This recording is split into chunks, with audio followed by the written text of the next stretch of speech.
जी हां, ओमिक्रॉन को लेकर तशवीश देखी जा रही है, तजवीजें भी सामने आ रही है, लेकिन क्या तैयारी है, इसी का आज हम जायजा लेने की कोशिश करेंगे।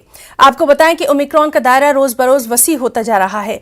11 रियासतों से 85 से ज्यादा मामलों की तस्दीक हो चुकी है। महाराष्ट्र, दिल्ली, गुजरात, मगरबी बंगाल, केरल, तमिलनाडु, राजस्थान, तेलंगाना, आंध्र प्रदेश, कर्नाटक समेत दीगर रियासतों में कोरोना के नए वेरिएंट के मामले रोशनी में आ गए हैं।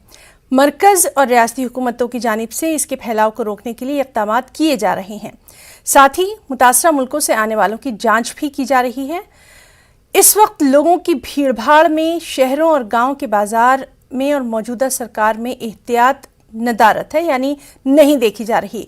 हालांकि कोरोना की दूसरी लहर के बाद ही हमें सुधर जाना चाहिए था। सरकार को भी अपनी तैयारी मुकम्मल कर लेनी चाहिए थी, लेकिन अस्पताल और सेहत आमा का इंफ्रास्ट्रक्चर ज्यों का तो है। सवाल यही है कि अगर सूरत हाल की संगीनी को देखते हुए कबल अज़ वक्त कोरोना के नए और इस अजूबे वेरिएंट से निपटने की तैयारी नहीं की गई तो फिर हालात आखिर क्या होंगे। इसी पर आज हम बात करेंगे। हमारे साथ मौजूद रहेंगे हमारे कुछ नुमाइंदे रिपोर्टर्स, जिनसे हम बात करेंगे कि उनकी रियासतों में क्या कुछ हाल है, निपटने की क्या कुछ तैयारी है। साथ ही एक खास डॉक्टर भी हमारे साथ मौजूद रहेंगे, जिनसे हम जानेंगे इसके बचाव के बारे में और क्या कुछ एहतियात हमें बरतनी है, उसके बारे में भी हम अपने डॉक्टर से जानने की कोशिश करेंगे। तो नाज़रीन, लगातार हम देख रहे हैं कि किस तरह से 11 रियासतों में ओमिक्रॉन पहुंच चुका है। हालांकि 85 से ज़्यादा मामलों की अब तक तस्दीक हो चुकी है। ओमिक्रॉन के अलावा भी कोरोना के जो मामले हैं वो भी तेज़ी से बढ़ते दिखाई दे रहे हैं।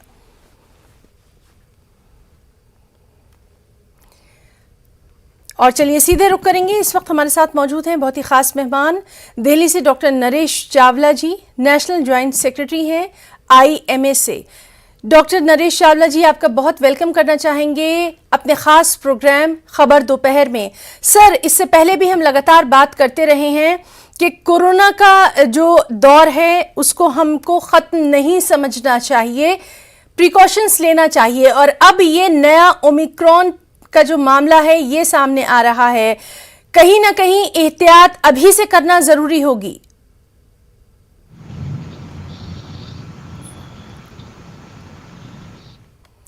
तो डॉक्टर नरेश चावला जी से हम बात करने की कोशिश करेंगे। हमारे साथ मौजूद हैं, नेशनल ज्वाइंट सेक्रेटरी हैं IMA से, इनसे लगातार हम बात भी करते रहे हैं। हमारे साथ खुर्रम भी मौजूद हैं, दिल्ली से हैं खुर्रम हमारे नुमाइंदे। खुर्रम, आपसे जानना चाहेंगे दिल्ली में किस तरह के हालात अभी देखे जा रहे हैं, कोरोना के भी और ख़ास तौर पर ओमिक्रॉन के जो नए मामले सामने आ रहे हैं उसको देखते हुए किस तरह की एहतियात? देखिए, अभी 2-3 दिनों के अंदर कोरोना के मामले थोड़े से बढ़े हैं, क्योंकि पिछले कई महीनों के बाद 80 से ज्यादा मामले सामने आए थे कोरोना के, जो आम कोरोना है। लेकिन जहां तक ओमिक्रॉन की बात है तो दिल्ली में फिलहाल अभी 10 मामले हैं। कल ही 4 मामले सामने आए हैं, तो इसके साथ उससे पहले 6 मामले थे, तो 10 मामले हो गए हैं। तो इस तरीके से दिल्ली में भी ये खतरा बढ़ता जा रहा है और लोगों को जो है एक तरीके से बेदार किया जा रहा है कि इससे बचने की कोशिश करें। लेकिन आम जो जिंदगी है उसमें काफी हद तक राहत है। आपको मालूम है कि अभी हाल ही में दिल्ली के एजुकेशन डिपार्टमेंट ने स्कूल खोलने की सिफारिश की थी, लेकिन DDMA जब तक ये फैसला नहीं करता तब तक जो तालीमी इदारे हैं वो नहीं खोले जा सकते। तो ये तमाम चीजें हो रही हैं। हालांकि दिल्ली सरकार की तरफ से जरूर कहा गया है कि वो तमाम तरह के इंतजाम कर रही है, कॉन्टेक्ट ट्रेसिंग की जा रही है। और दिल्ली इससे पहले क्योंकि दूसरी खतरनाक जो कोरोना की लहर थी उससे पहले ही गुजर चुकी है, 28,000 मामले दिल्ली देख चुकी है। तो इसलिए दिल्ली काफी हद तक तैयार है, दिल्ली के लोग समझते हैं। लेकिन आम लोगों में, आम जिंदगी में कोरोना से थोड़ी राहत जरूर मिली है, लेकिन खतरा जो है ओमिक्रॉन का वो बढ़ रहा है। और कॉन्टेक्ट ट्रेसिंग से लेकर तमाम चीजें दिल्ली में जो दिल्ली हुकूमत है उसकी तरफ से की जा रही है। बार बार यकीन दहानी कराई जा रही है कि हम पूरी तरीके से तैयार हैं। खुर्रम, दिल्ली पर खास नज़र इसलिए भी है क्योंकि बैरूनी मुमालिक से सबसे ज़्यादा लोग यहाँ पर आते हैं और इंटरनेशनल फ़्लाइट्स का जो भी मामला है उस पर जितने मुसाफिर आ रहे हैं उनके लिए भी ख़ास तौर पर वहाँ पर ख़ास इंतज़ामात किए गए हैं। ओमिक्रॉन के ख़तरे को देखते हुए एयरपोर्ट पर खुसूसी इंतज़ामात का कुछ हाल आप बता सकते हैं? देखिए, बिल्कुल जो लोग भी आ रहे हैं उन पहले से ही उनको RT-PCR जो उनका टेस्ट है उसको जरूरी करार दिया गया है। कई ममालिक की जो है उड़ानें वो पहले से ही बंद हैं, और इसी के साथ साथ जो क्वारंटाइन का एक होता है 14 दिन का क्वारंटाइन, वो गुजारना पड़ रहा है। तकरीबन 1 हफ्ते का क्वारंटाइन जरूरी करार दिया गया है, और उसके बाद RT-PCR के जरिए से जो टेस्ट होता है उसमें आप नेगेटिव आते हैं तो उसके बाद वो क्वारंटाइन खत्म कर सकते हैं। लेकिन सबसे अहम बात यह है कि फिर भी जो है दिल्ली में इन तमाम चीजों को देखते हुए जो चीजें ब्लॉक की गई हैं उसी की वजह है कि 10 लोग जो है 10 केसेस दिल्ली में वो पकड़े गए हैं, और उनको पूरी तरीके से दिल्ली में पहले ही जोन बना करके इस चीज को ट्रेस करने की कोशिश की गई थी, रोकने की कोशिश की गई थी। तो दिल्ली पहले क्योंकि तमाम हालात से गुजर चुकी है, तो दिल्ली में तमाम चीजें की जा रही हैं और कोशिश की जा रही है कि ओमिक्रॉन ना फैल पाए।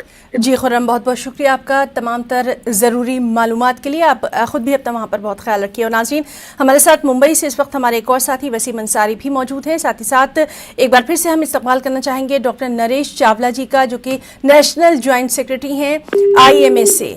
डॉक्टर नरेश चावला जी, हम आपसे ही शुरू करना चाहेंगे। लगातार हम बात कर रहे थे कि कोरोना को हल्के में हरगिज नहीं लेना है, और अब ये ओमिक्रॉन का खतरा, क्या कुछ आप कहना चाहेंगे? कितना जरूरी है अभी से एहतियात? देखिए, है ना, 24 नवंबर से जब से पहला केस साउथ अफ्रीका में आया था और पहला केस हिंदुस्तान में 1 दिसंबर को आया था, तब से अब ऑलमोस्ट काउंट टैली 80 के आसपास पहुंच गई है।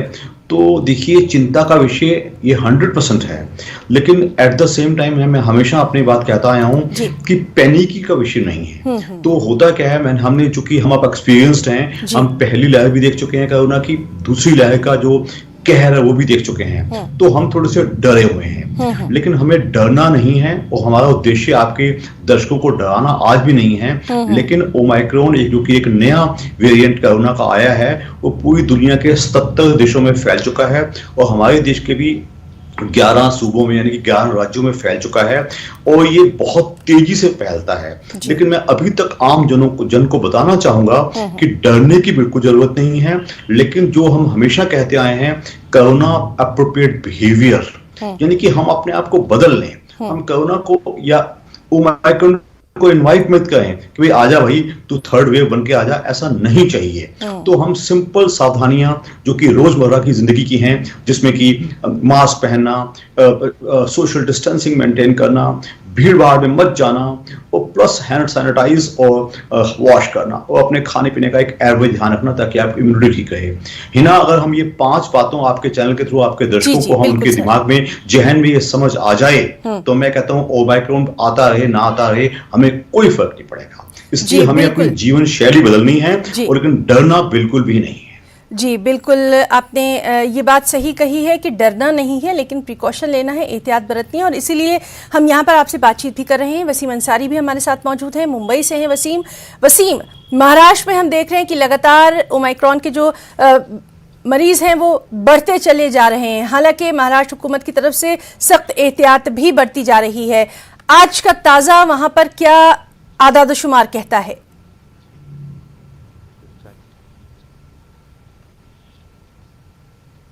जिस तरह से मुंबई एक देश की आर्थिक राजधानी भी मानी जाती है, और यहाँ पे हर दिन हर जगह से लोग यहाँ पहुँचते हैं, तो एहतियात के तौर पर सरकार की तरफ से कई इंतज़ाम यहाँ पे ज़रूर किए गए हैं। और जहाँ तक ओमिक्रॉन के नए वेरिएंट की बात करते हैं, तो अब तक जो नंबर्स बढ़ रहे थे, अगर हम अब महाराष्ट्र की बात करें तो 35 से ज़्यादा मरीज़ यहाँ पे देखने को मिले। लेकिन राहत की बात यह है कि उसमें से 25 से ज़्यादा लोग सही हो गए, उन्हें डिस्चार्ज भी कर दिया गया है। और जो 16 तारीख का जो आंकड़े हेल्थ डिपार्टमेंट ने सामने रखे थे, उस दिन काफ़ी राहत हुई थी। एक भी ओमिक्रॉन का नया मरीज यहाँ पे देखने को नहीं मिला था, यानी कि राहत के तौर पर ये भी देखा जा रहा है। और खास करके जो इंतजाम किए गए, इसका असर साफ तौर पे दिखाई दे रहा है। और जिस तरह से सरकार की एक पूरी तरीके से पहल है कि जो वैक्सीन्स है ज़्यादा से ज़्यादा लोगों तक पहुँचे, ताकि जो भी नए खतरे आते हैं, कोरोना के जो बदलते स्वरूप है, इसके नए वेरिएंट आते हैं, तो उसका कहीं ना कहीं मुकाबला किया जा सके। क्योंकि हमने देखा था कि इससे पहले पहली लहर हो या दूसरी लहर, उस दौरान भी महाराष्ट्र एक ऐसा राज्य रहा है जहाँ पे सबसे ज़्यादा मरीज़ देखने को मिले हैं। तो अब मरीजों की संख्या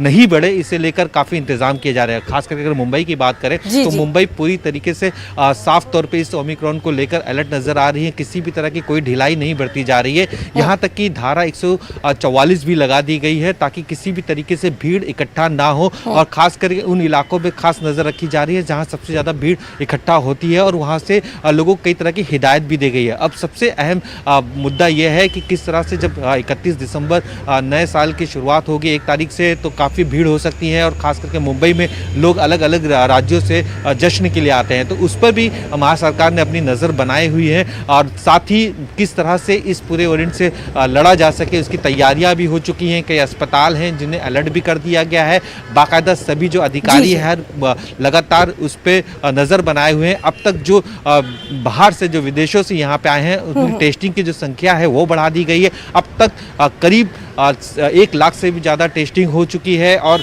जिस तरह से देखा गया जो सबसे ख़तरनाक इलाके हैं जहाँ से देश है वहाँ से लोग अगर मुंबई की तरफ आते हैं तो उनकी जो टेस्टिंग है उसे भी बढ़ा दी गई है। 15,000 से भी ज़्यादा लोगों की टेस्टिंग यहाँ पे कर दी गई है ताकि किसी भी तरह की कोई दिक्कत नहीं जी। हो। तो बहरहाल तमाम तर एहतियाती इकदाम उठाए जा रहे हैं, लेकिन रोज बरोज बढ़ते जो नंबर हैं वो कहीं ना कहीं तशवीश में मुब्तला कर ही रहे हैं। कोरोना के मामले भी बढ़ते जा रहे हैं, इसके ताल्लुक से भी हम ज़रूर आपसे जानकारी लेंगे। हमारे साथ ख़ास मेहमान डॉक्टर नरेश चावला जी मौजूद हैं। डॉक्टर नरेश सर, हम आपसे जानना चाहेंगे, हमने देखा कि मगरबी बंगाल की अगर हम बात करें तो वहाँ पर एक 7 साल के बच्चे को भी ओमिक्रॉन का मामला सामने आया था। इसी तरह से तेलंगाना में भी एक बच्चे में ये सामने आया है। ख़ास तौर पर उन पेरेंट्स के लिए जानना चाहेंगे जो कि कहीं ना कहीं बच्चों को लेकर परेशान हैं। आपके ज़रिए हम उनके लिए कुछ सजेशन चाहेंगे। देखिए हिना, सच्चाई ये है कि हमारे देश में अभी बच्चों का वैक्सीनेशन स्टार्ट नहीं हुआ है। तो क्योंकि हमारे पास 2 वैक्सीन हैं, एक जाइडस कैडिला की वैक्सीन है बच्चों की, और एक कोवैक्सीन है जिनके फील्ड ट्रायल्स तकरीबन पूरे हो चुके हैं। तो हम सरकार से आग्रह करेंगे कि इन बच्चों का वैक्सीनेशन जल्दी स्टार्ट किया जाए, क्योंकि पिछले 4-5 महीनों से जब से सेकंड वेव समाप्त हुई थी लगातार शोर मच रहा था कि थर्ड वेव शायद बच्चों को ज्यादा इफेक्ट करेगी। तो मैं लोगों का डर थोड़ा दूर कर दूं, अभी तक ऐसा कुछ नहीं है, लेकिन उसका मतलब ये तक बिल्कुल नहीं है कि हम बेपरवाह हो जाएं। तो मैं बार बार वही शब्द रिपीट कर रहा हूं कि बच्चों को ये टच कर सकता है, और अक्सर जो कोरोना वायरस है सर्वाइवल ऑफ द फिटेस्ट होता है, ये उन जगह पे जाने की कोशिश करती है जहां लीस्ट रेजिस्टेंस हो। बच्चे चूंकि हमारे कवर्ड नहीं है, प्रोटेक्टेड नहीं है, वैक्सीनेटेड नहीं है, तो उनपे आंच आ सकती है। तो मेरी सरकार से अपील होगी कि बच्चों का वैक्सीनेशन जल्द स्टार्ट किया जाए ताकि वो बचाए जा सके।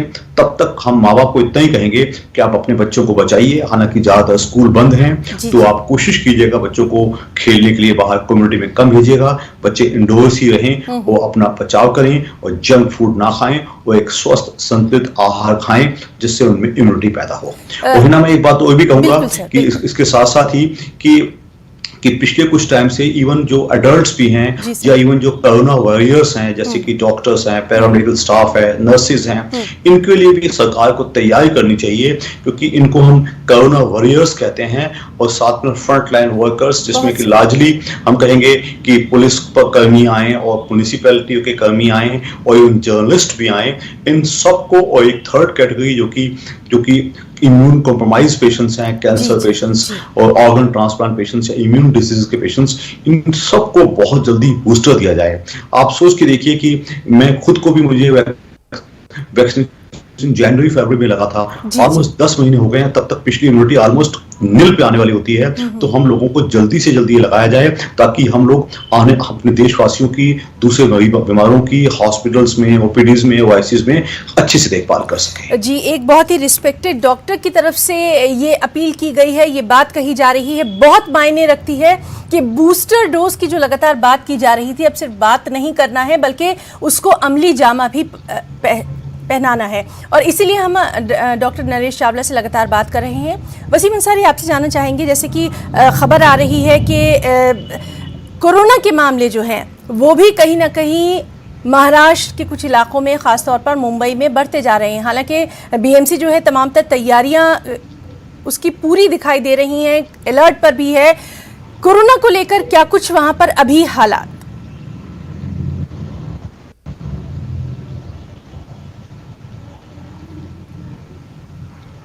नज़रअंदाज नहीं किया जा सकता है, क्योंकि अगर एक दिन पहले के हम आंकड़े देखते हैं तो 870 से भी ज़्यादा पूरे महाराष्ट्र में आते हैं, और उसके बाद मुंबई में 272 के करीब लोग हैं।